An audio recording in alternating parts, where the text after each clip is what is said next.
요즘 사람들의 관심이 얼마나 오래 살고 잘 사는가 하는 것을 잘 보여주는 표현이 있습니다. 이미 알고 계시지만 9988234 이렇게 요즘 외친다고 합니다.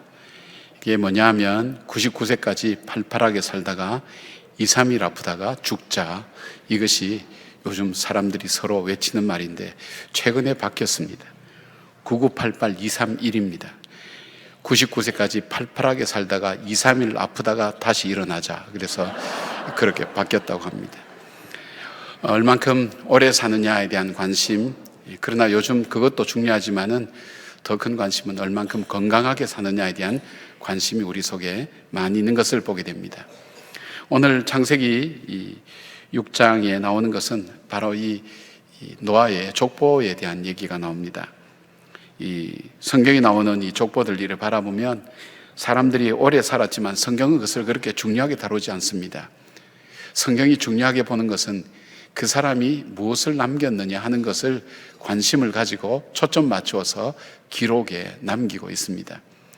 그렇다면 오늘 우리가 살아가는 우리의 삶은 오래 살고 건강하게 사는 것보다 더 중요한 것이 있다면 바르게 살면서 무엇을 남기고 살아가느냐 하는 것이 우리 삶의 중요한 관심이 되어야 될 줄 압니다. 오늘 노아는 여러분들이 잘 아는 것처럼 하나님께서 이 세상에 인간을 만드신 것을 후회하셨습니다. 인간의 죄가 관영하고 교만하고 하나님을 알지 못하고 그들이 타락할 때에 하나님께서 드디어 마음에 결심을 하게 됩니다. 이 세상의 모든 생명인 것을 다 쓸어버리겠다고 그렇게 주님께서 생각을 하십니다. 그때 단 한 사람, 노아와 노아의 그 가정만은 예외로 두셨습니다. 그리고 노아와 노아의 가정 때문에 인류의 역사는 이어지게 되었고 새롭게 시작된 것을 보게 됩니다. 요즘 사람들이 세상이 말세다는 얘기도 많이 합니다. 그리고 정말 악하다는 얘기도 많이 합니다. 그리고 세상 속에 살다 보면 얼마나 우리를 지치게 만드는 일들이 많은지 알 수 없습니다. 그러나 정말 우리의 삶이 하나님께 있고 역사의 심판자 되신 하나님께서 보실 때 어떻게 살 때에 노아처럼 하나님 보실 때에 다 엎으시는 중에도 진정으로 구원받는 가정이 될 수 있는가, 그리고 하나님 보실 때에 정말 귀한 인생이 될 수 있는가 하는 것을 오늘 노아의 삶을 통해서 우리는 잘 살펴볼 수가 있습니다. 우리는 그런 이야기를 하지 않습니까? 하나님이 이 세상을 다 엎으실 때에도 의인 한 사람만 있으면 그 성을 멸망치 않는다고 하셨는데, 오늘 그 의인이 어떤 사람인가, 정말 어렵게 사는, 하나님 보실 때 어렵게 사는 사람이 어떤 사람인가 하는 것을 우리가 살펴보면서 우리가 바쁘게 살아가고 또 죄와 악한 것이 관영한 이 땅 속에 살아가면서도 하나님이 귀하게 보시는 사람의 삶이 무엇인가 하는 것을 다시 잘 찾아서 하나님이 기뻐하시는 그런 사람들 되기를 바랍니다. 노아의 첫 번째 삶은 그는 하나님의 은혜를 아는 사람이었다는 사실입니다. 창세기 6장 8절은 이렇게 말씀합니다. 노아는 여호와께 은혜를 입었도다, 그렇게 말씀하고 있습니다. 이 원어를 보면 베네 예후와라는 이 여호와께라는 이 표현은 하나님이 보시기에, 하나님이 판단하시기에, 그렇게 볼 수 있겠고요. 그 다음에 은혜를 입었더라에 나오는 이 마차헨이라고 하는 이 표현은 양면적인 의미를 가지고 있습니다. 은혜라는 것이 일방적으로 받는 것 아닙니까? 그죠? 그러니까 은혜를 획득했다, 은혜를 얻었다는 것도 있지만 이 표현 속에는 은혜를 알았다, 은혜를 깨달았다라는 그런 의미도 담겨 있습니다. 그래서 이것을 해석할 때 이렇게 해석합니다. 노아는 하나님께 은혜를 입은 사람이지만 하나님께서 은혜를 베푸시는 하나님이라는 것을 그가 알았고, 오늘 내가 살아가는 이 삶의 모든 것이 하나님의 은혜 가운데, 은혜 때문에 가능한 일이라는 것을 그가 알고 살았다는 것입니다. 그렇기 때문에 그는 하나님과 동행하였다고 그렇게 말씀하고 있는데, 하나님과 동행할 수 있었던 그 이유는 그 은혜를 알았기에 하나님 말씀이 자기 인생의 기준이 되고, 자기 힘으로는 살아갈 수 없기 때문에 하나님께 자기 삶을 전적으로 맡기는 바로 그런 삶의 결과들이 오늘 당대의 의인이요, 그리고 그 공동체 속에 완전한 사람이라는 그 칭호를 받게 되었다고 성경은 말씀하고 있습니다. 죄악이 관영하는 그 땅 속에 우리가 정말 바르게 살아가는 것은 나의 노력과 나의 최선이 아니라 하나님의 은혜였다는 것을 깨닫고 알면서 살아가는 것도 얼만큼 우리에게 중요한가 하는 것을 말씀하고 있습니다. 바울은 이것을 로마서 9장 16절에 이렇게 표현합니다. 그런즉 원하는 자로 말미암도 아니요 다른 박질을 하는 자도 말미암도 아니요 오직 국률이 여기시는 하나님으로 말미암음이니라 그랬습니다. 전적인 하나님의 주권 속에 있다는 것입니다. 노아는 지금 자신의 삶이 하나님의 은혜라는 것을 믿었습니다. 자기의 생각과 노력으로 세상 속에서 의인으로 그리고 완전한 자로 살 수 없음도 그는 알았습니다. 그래서 그는 하나님 말씀이 자기 삶의 기준이 되는지를 늘 살폈고, 그리고 하나님께 자신의 삶을 전적으로 맡겼습니다. 왜냐하면 우리가 이 아담과 하와가 타락 이후에 세상에 의인은 아무도 없다 그랬는데, 바로 이 노아에 대해서 그는 의인이었다고 얘기할 때는 그가 죄가 전혀 없다는 것이 아니라 그가 살아가는 가운데 하나님의 은혜를 알고 하나님의 그 은혜를 아는 사람이 살아가는 삶의 모습이 바로 완전한 사람, 의인이었다고 그렇게 표현을 하는 것입니다. 세계적인 전도자요 사회학자인 토니 캄플로 교수는 하나님의 은혜에 대해서 설명할 때 이런 얘기를 합니다.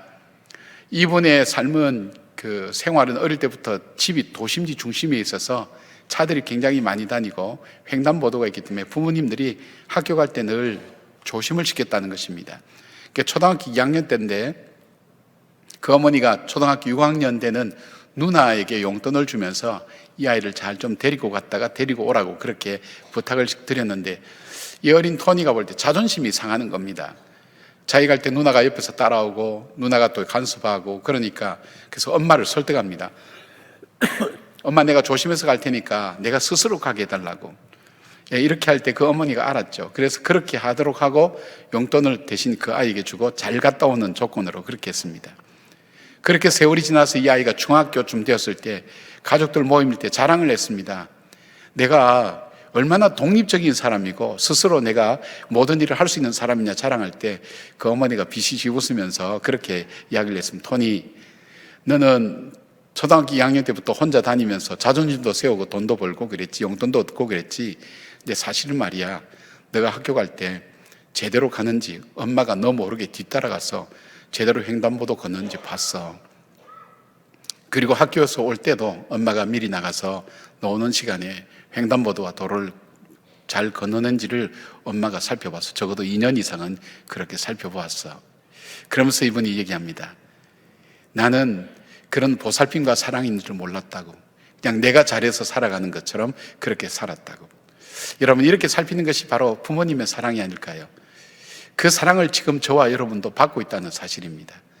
우리가 하나님의 은혜를 입지 않고 살아간 사람은 아무도 없습니다. 그러나 하나님의 은혜를 아는 사람과 하나님의 은혜를 모르는 사람의 삶은 분명히 차이가 있습니다. 하나님의 은혜를 아는 사람은 지금도 하나님 은혜가 내 가운데 있기 때문에 낙심하지 않습니다. 그리고 내가 살아가는 지금의 삶의 모습도 하나님의 은혜로 주어진 것이지 나의 노력으로 주어진 것이 아니게 걸 알기 때문에 겸손하고 감사하는 삶을 삽니다.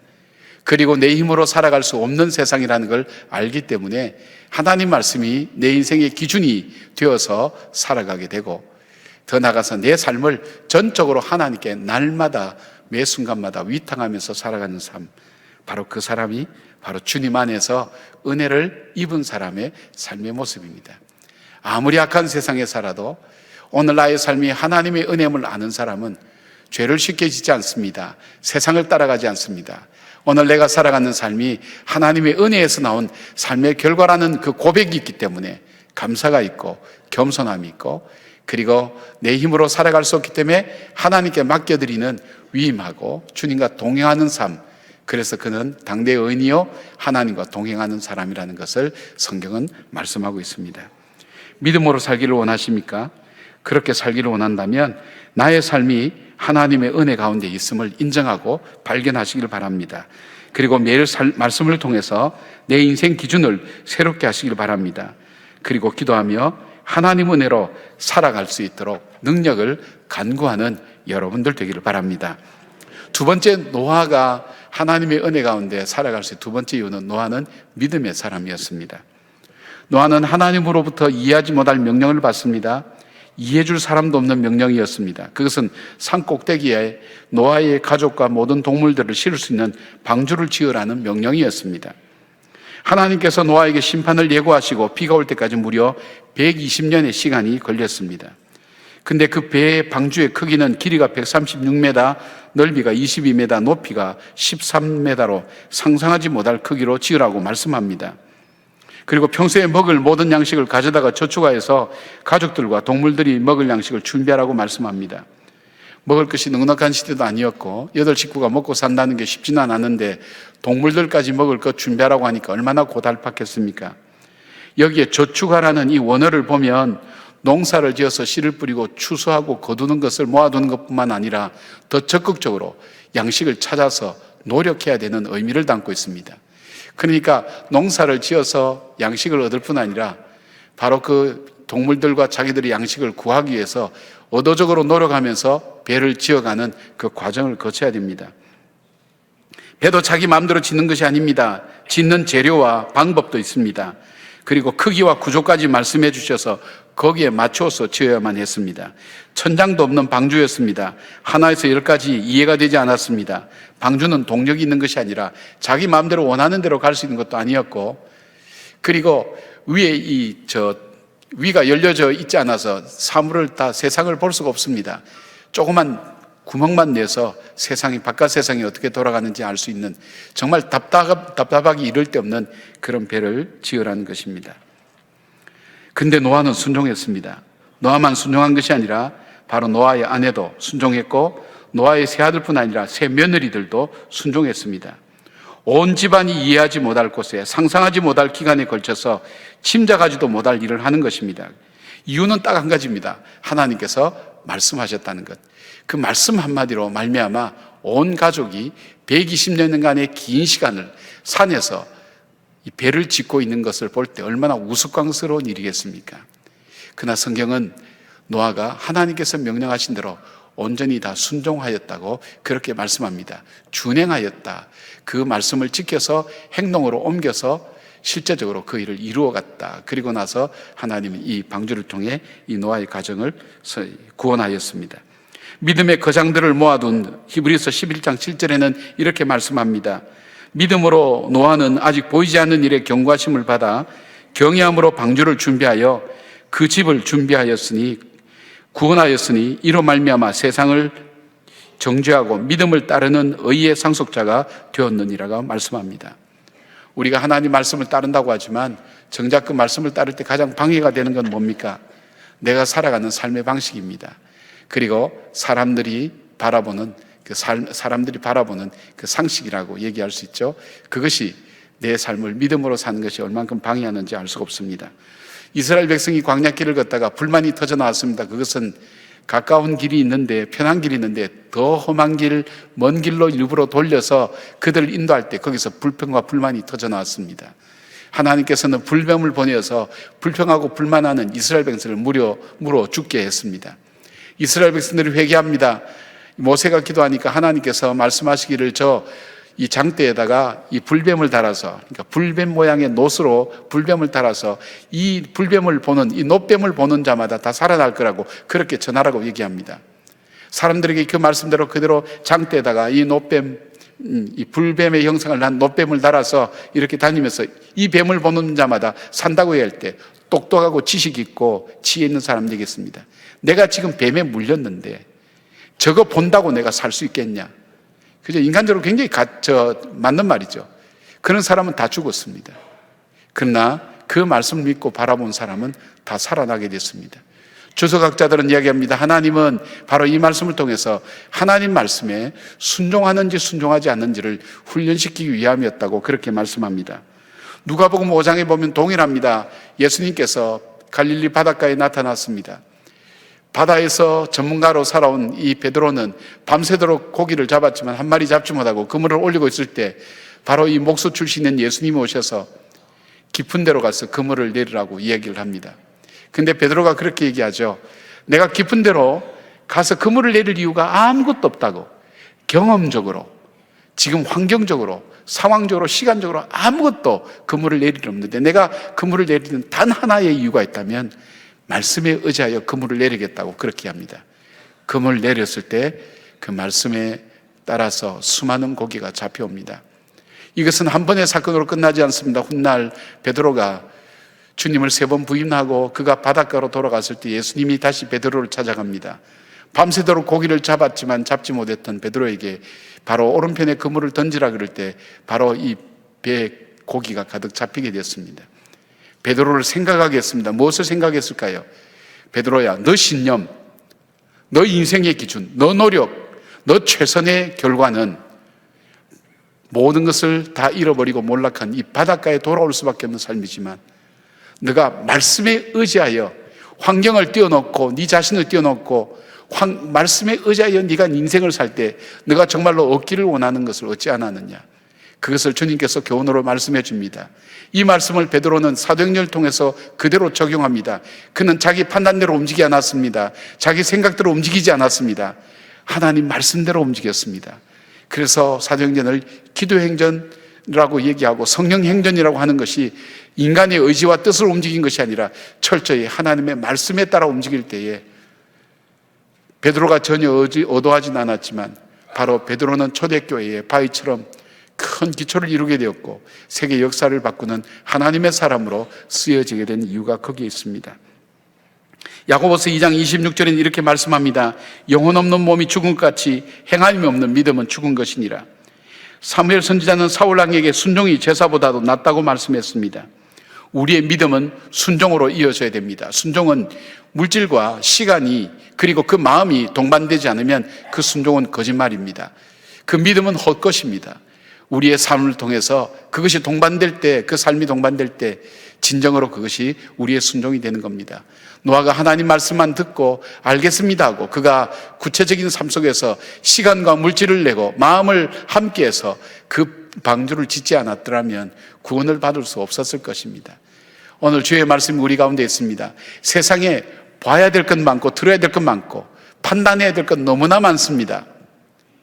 그럼에도 불구하고 우리에게 정말 우리 인생의 기준이 되는 하나님 말씀을 따라 살아가는 인생이 될 때 우리는 이해되지 않고 믿어지지 않지만 그 하나님은 우리의 삶을 통해 하나님의 역사를 만들어갑니다. 무너진 것을 수축합니다. 깨어진 것을 하나 되게 만듭니다. 갈라진 것을 그리고 서로 합치게 만듭니다.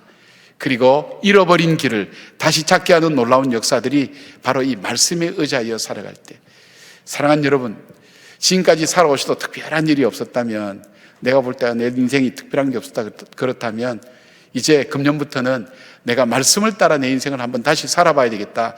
내 남은 인생은 정말 하나님 말씀에 순종하며 온전히 살아봐야 되겠다는 그 믿음의 결단을 한번 해보지 않겠습니까? 노아의 가정은 바로 이 믿음의 결단이 있었습니다. 순종에 대한 대가와 비난과 희생과 의심의 두려움이 온다 할지라도 그 말씀을 믿고 따라갈 때에 하나님께서 노아의 가정을 통해서 역사하신 것을 봅니다. 세 번째, 노아는 축복의 사람이었습니다. 노아는 하나님과 동행하는 사람이었다고 했는데 말씀대로 하나님과 동행하는 사람의 뜻은 하나님을 기쁘시게 하는 삶을 사는 사람입니다. 하나님의 뜻이 뭘까요? 하나님의 뜻은 인간을 축복하는 겁니다. 창세기 1장 28절에 하나님께서는 이렇게 말씀합니다. 하나님이 그들에게 복을 주시며 하나님이 그들에게 이르시되 생육하고 번성하여 땅에 충만하라. 하나님께서 그들에게 복을 주신데 이 복을 가지고 생육하고 번성하고 땅에 충만하라. 너희들이 살아가는 삶에 하나님께서 주신 그 복이 충만하게 하라. 하나님께서 복을 주신 겁니다. 하나님의 뜻은 세상을 복주시고 인간을 복주시기를 원하셨습니다. 그래서 그들에게 복주시기를 원하셨고 이 복이 자기들만의 복이 아니라 생육하고 번성하는 축복이 되고 또한 그들이 밟는 땅마다 하나님 복이 넘쳐나는 것이 되게 하는 것이었습니다. 하나님께서 노아 홍수 후에 방주에서 나와서 제단을 쌓고 제사를 지낸 후에 9장 1절에 동일하게 말씀하셨습니다. 하나님이 노아와 그 아들들에게 복을 주시며 그들에게 이르시되 생육하고 번성하여 땅에 충만하라. 다시 한번 확인시켜 주신 것이죠. 이전에도 있었지만은. 그렇다면 노아는 어떻게 했을까요? 그가 당대의 의인이요 완전한 자라, 그가 여호와 하나님과 동행하였던 자라 할 때 그에게는 이 말씀, 하나님 말씀을 그대로 지키는 사람이었을 것입니다. 이 축복이 나만의 축복이 아니라 내 가족의 축복이 되기 위해서 그들은, 바로 이 노아는 자기 가족들에게 하나님 말씀을 가르칩니다. 하나님 말씀을 나눕니다. 바로 하나님의 은혜를 가르쳐 주기 시작합니다. 그것이 그들로 하여금 그 아내와 그 자녀들도, 며느리도 말도 되지 않는 그 하나님 명령 앞에 그들이 믿음을 갖고 순종할 수 있는 그 힘이 바로 하나님 말씀을 그 노아로부터 들었던, 바로 복을 나누어 주었던 그 노아의 삶을 통해서 이루어진 것이라고 그렇게 생각해 볼 수 있습니다. 앤드루 블랙우드라는 설교가는 부모가 자녀에게 남길 수 있는 고귀한 유산은 세 가지인데, 첫째가 좋은 추억들, 둘째는 좋은 습관들, 셋째는 좋은 비전이라고 그렇게 얘기했습니다. 오늘 우리 자녀들에게 좋은 추억을 남기고 있습니까? 좋은 습관을 남겨주고 있습니까? 좋은 비전, 꿈을 남겨주고 있습니까? 우리 부모들이 자녀들에게 줄 수 있는 것이 거의 한 5만 가지 가까이 된다 그러는데, 우리는 그 중에서 어떤 것을 남겨주고 있습니까? 최근에 가정예배에 대한 자료를 찾다가 야곱의 식탁이라는 책을 읽게 되었습니다. 부산의 고신척 송도 제일교회 총회장을 담임하신 주준태 목사님의 글인데, 그 글을 통해서 많은 도전을 받았습니다. 이 목사님은 미국 방문길에 정통파 유대인 가정에서 드리는 안식일 식탁 예배에 초청을 받아서 참여하게 되었습니다. 안식일 식탁 예배라 그래서 특별한 줄 알고 가만히 살폈는데 특별한 내용은 없었습니다. 단지 모든 자녀들이, 집안 식구들이 정장을 입고 나와 앉아 있다는 것. 근데 예배가 진행되고 나는데 특별히 자기 인상을 끌었던 것이 뭐냐면, 아버지가 그 집이 40대인데 청소년부터 어린 갓난아이까지 있는 그런 다복한 가정이었는데, 그 아버지가 아들을 딱 붙들더니 가슴에 품에 안고 귀에 대고 이렇게 얘기합니다. 너는 에브라임과 므낫세 같은 사람이 되어라. 귀속말로 귀에 대고 그렇게 축복합니다. 그리고 둘째, 셋째 돌아가면서 딸에게는 너는 사라와 리브가처럼 그런 사람이 되어라. 그렇게 합니다. 그 끝나고 나니까 어머니가 다니면서 아들을 가슴에 안고 품에 안고 귀에 대고 너는 정말 이 리브가와 그리고 사라 같은 딸이 되어라. 너는 정말 이 므낫세와 에브라임이 여러분 요셉의 아들 아닙니까? 이 의미가 있습니다. 그렇게 하는 의미가, 왜냐하면 이들이 므낫세, 에브라임은 요셉의 수치도 물리칠 뿐 아니라 이들이 이방 나라의 애굽에서 태어났지만 그 어머니가 유대인이 아니었지만 그럼에도 불구하고 그들이 믿음을 지키고 한 지파를 이룰 수 있는 복된 믿음의 정체성을 가진 그 자녀로 자랐기 때문에 그렇게 얘기하는 겁니다. 사라는 열국의 어미가 되기 때문에 그렇습니다. 영적인 의미를 가지고 그렇게 축복합니다. 그것이 자기에게는 굉장히 충격적이었다는 겁니다. 고신척에서 자기는 3대를 예수를 믿었는데 부모로부터 정식으로 그렇게 축복의 기도를 받아본 적이 없답니다. 자기가 그것이 자기에겐 충격.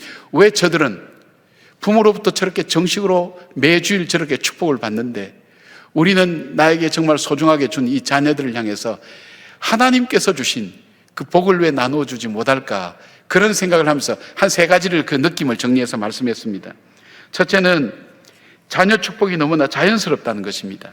마치 예수님이 어린아이를 안고 안수 기도하는 것처럼 그 모습이 따뜻하고 아름다웠다고 얘기합니다. 두 번째는 머리에 손을 얹고 귀에다 소곤소곤 들려주는 하나님 말씀은 오늘과 같이 말씀을 잘 듣지 못하는 우리 자녀들을 성경의 세계, 말씀의 교재석으로 인도하기에 충분했다는 것입니다. 세 번째는 가정에서 부모가 영적 권위를 가지고 자녀들을 축복하는 것은 부모에게도 그리고 자녀에게도 평생 잊지 못할 영적 경험으로 축적될 것이라고 그렇게 자기는 느꼈다고 합니다. 송구 영신 예배를 마치고 제가 제 방에 딱 내려가니까 저희 집 사람이 제 딸을 데려왔어요. 그리고 이 딸이 새해 첫날 아빠에게 안수기도를 좀 받았으면 좋겠다고. 마누라 말하는 게 얼마나 무섭습니까? 그죠? 우리가 남자가 철이 들어갈 때 마누라 말이 무섭다는 걸 알게 되지 않습니까? 그래서 순종하는 마음으로 이 딸의 머리에 손을 얹고 기도를 했는데 느낌이 이상한 거예요. 다른 거예요. 내가 내 딸에 대해서 정식으로 아빠로서, 목사로서 정말 진심으로 축복하는 그 마음이 가는데, 정말 하나님께서 우리에게 주신 이 축복이, 할머니로부터 이어지는 기도의 축복이 이 딸에게 이루어지게 하시고, 정말 이 딸이 사라처럼, 리브가처럼 열국의 어미가 되고 하나님의 축복이 되는 그 딸이 되기를 원하는 간절한 마음이 기도가 되는 거예요. 저도 처음 경험했어요. 그러면서 느낀 거예요. 정말 하나님께서 주신 가장 귀한 것이 우리 자녀라고 하는데, 우린 정작 우리 자녀에게 내가 받은 가장 귀중한 축복을 나누어 주질 못한 거예요. 나는 축복의 사람이 아니었던 거예요. 자녀에게 그냥 해줄 것 해주고 들어줄 것 들어주고 하면 잘하는 것으로 그렇게 생각했습니다. 저도 쳐다 잃어버리고 아이가 늦게 태어났기 때문에 비교적 여유를 가지고 관찰하면서 이 아이를 길러도 후회스러운 것이 참 많은데, 이 책을 또 이 내용들을 미리 좀 알았더라면 내가 이 자녀가 어릴 때부터 품에 안고 머리에 손을 얹고 귀에 대고, 너는 에브라임과 므낫세처럼 그런 사람, 창세기 48장에 나오는 야곱의 축복 있죠. 그런 사람으로 자라기를 바래. 너는 사라와 리브가처럼 현숙한 아내가 되고 정말 지혜로운 사람, 열국의 어미가 되는 축복이 있기를 바래. 그렇게 기도할 수 있었다면 얼마나 좋았을까 하는 생각을 해봅니다. 사랑하는 여러분, 바로 이 영적 이 아버지, 부모님의 이 권위가 얼마나 중요한지 모릅니다. 저는 기도할 때 부모님들이 그 자녀의 몸에 꼭 손을 대라고 합니다. 머리에 손을 얹든 어깨에 손을 얹든 같이 축복하라고 합니다. 왜냐하면 축복권을 그 부모에게 주셨기 때문입니다. 사랑하는 여러분, 이제 우리가 하나님께서 이 난세의 어려울 시대에 믿음으로 사는 것 자체가, 교회 다니는 것 자체가 핍박의 대상이 되고 있는 이 시대 속에, 그러나 최종 심판자가 하나님이시기 때문에 하나님 보시기에 정말 내가 복되게 사는 삶이 뭘까? 내 고집대로 내 마음대로 사는 내 삶이 아니라 정말 하나님의 은혜를 아는 삶을 살았으면 좋겠다. 오늘 내가 살아가는 이 예배를 드리는 것도 하나님의 은혜로 말미암아 일어난 일이라는 사실을 내가 고백하고 인정할 때 이 예배가 은혜스럽습니다. 하나님께서 나를 지명하여 불러서 예배 자리를 불러주셨고, 나로 하여금 오늘 이런 말을 하게 하고 이렇게 살아가게 하는 이 모든 것이 하나님이 지켜주신과 보호 가운데 있다는 것을 아는 사람의 삶이 한순간 한순간이 결코 힘들고 어려운 순간만은 아닐 것입니다. 그 속에 겸손함이 있고 그 속에 감사함이 있고, 그리고 내 힘으로 살아갈 수 없기에 말씀을 붙들고 그리고 하나님께 전적으로 내 삶을 맡기는 삶, 바로 이 노아가 자기 개인의 삶이 하나님 앞에서 믿음으로 살지 않았다면 그는 그가 속한 공동체에도 영향을 줄 수 없는 사람이었습니다. 그는 그가 속한 공동체에 당대 의인이라고 이야기를 들을 정도로 영향력을 주는 영적인 사람이었습니다. 그리고 그 축복을 자기 자녀들에게 먼저 나눠주는 겁니다. 나눠주고 가족들에게 나눠주고, 그리고 그 자녀들이 밟는 땅마다 땅에 충만하여서 하나님의 복이 충만한 그 삶이 되도록 축복해주는 그 삶, 바로 그것이 바로 이 시대 속에 우리가 살아야 될 삶이 아니겠는가 생각을 해봅니다. 하나님께서 우리에게 가정을 허락해 주셨습니다. 우리에게 자녀들을 허락해 주셨습니다. 우리에게 주신 가족들, 때로는 가족이 없는 사람은 자기 머리에 자기 손을 얹고 기도해도 돼요. 저는 이런 분 봤어요. 근데 참 제가 의미 있게 봤어요. 자기 머리에 자기 손을 얹어요. 혼자니까 하나님 저를 축복해 주세요. 이 손이 제 손이 아니라 하나님의 손이 되셔서 저를 축복해 주세요. 기도하는, 하나님께로부터 오는 복을 간절히 기다리는 그런 믿음의 사람으로 살아갈 때, 우리는 단순히 이 땅을 살아가는 사람이 아니라 오래만 살기 위해서 9988, 231 어떻게 살아가든 그 삶이 아니라 정말 의미 있는 인생, 후회하지 않는 인생, 하나님께서 엎으시는 중에도 구원하시는 그 가정과 그 사람이 되어서 이 시대를 밝히고 새롭게 만드는 그런 놀라운 하나님의 사람으로 살아가기를 주의 이름으로 축원합니다. 아멘. 기도하겠습니다.